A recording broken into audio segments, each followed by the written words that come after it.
Early in the season, after all danger of frost is past, there are some hardy annuals you can set into the garden. And I just came in from the garden center, and you'll notice that I've got a couple trays of petunias here. I've got some pansies, of course, which are quite hardy, and of course the beautiful Dusty Miller and the carnations. And I could also, early in the season plant out stock and also snapdragons. So let's talk a little bit about how do you plant them. And first of all, let me get rid of this old foliage on this fall flowering aster. Get it all down and out of the way. As the new foliage comes up, I'll even cut that back a little bit more.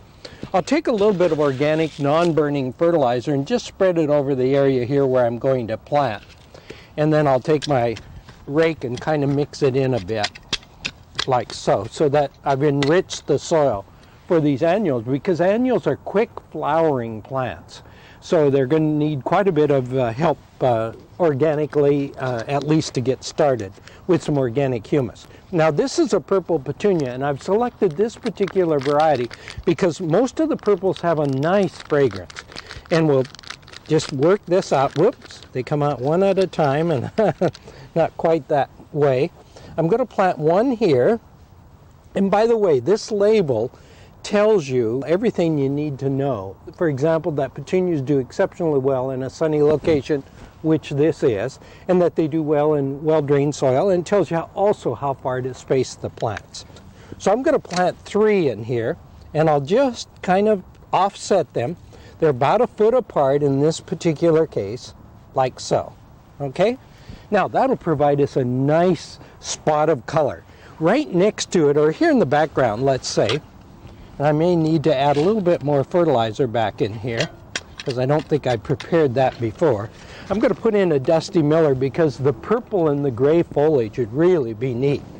Now in some areas, you may have to delay a little bit planting out these annuals, and you know why, don't you? Is because of the temperatures. Different elevations require different temperatures for planting. So wait until after all danger of frost is past before even you plant the hardy annuals.